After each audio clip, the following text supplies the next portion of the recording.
قدرمنو لیدونکو تیمورشاه کمال یم د پیاوړي لیکوال مشاعره ګورئ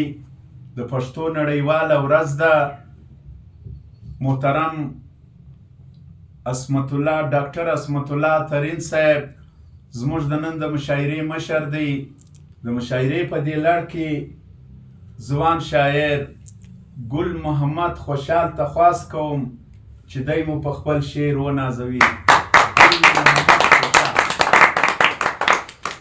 مننه د ډاکټر صاحب او ستاسو د ټولو راغلو په اجازه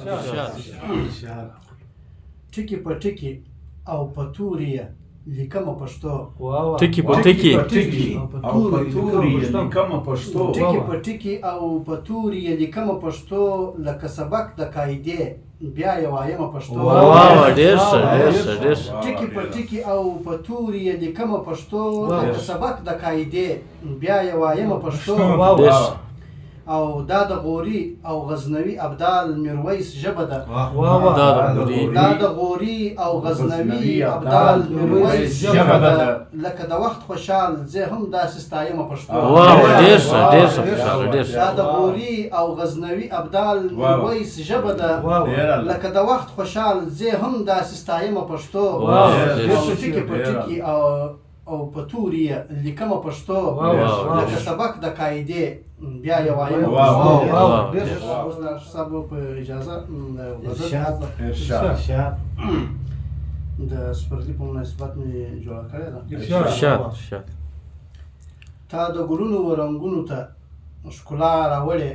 تا د ګلونو و رنګونو ته ښکلا راوړې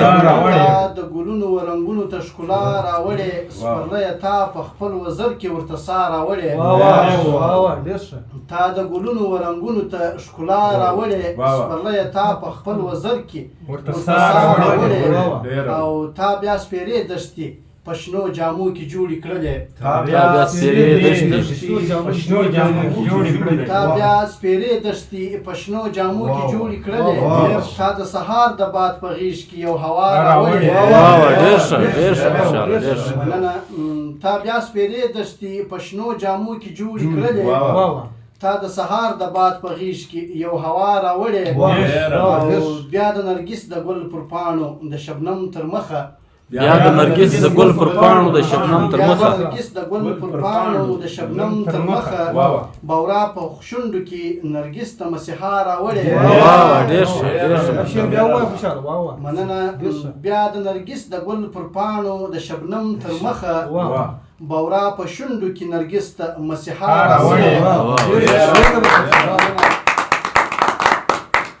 رامبیل چامبیل ته دې د نوي ژوند بیا زیری ورکړ رامبیل چامبیل ته دې د نوي ژوند بیا زیری ورکړ رامبیل چامبیل ته دې د نوي ژوند بیا زیری ورکړ تا یې تحفې په شان د ځان سره بکا راوړې مننه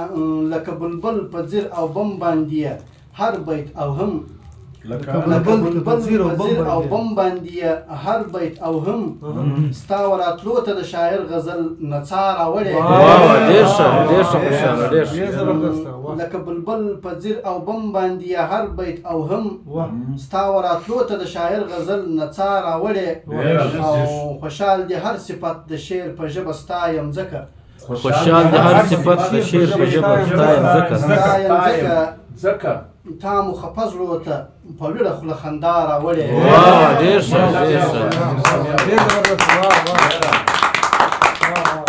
خوشحال دې هر صفت د شعر په ژبه ستایم ځکه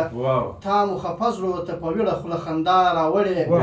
او تا د ګلونو و رنګونو ته ښکلا راوړې سپرلیه تا په خپل وزر کې ورته سا راوړې د غوږ نیولو مو یوه نړۍ مننه کور مو ودان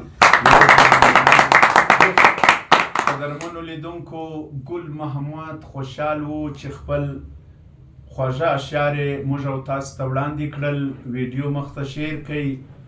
ستاسو یو جهان مننه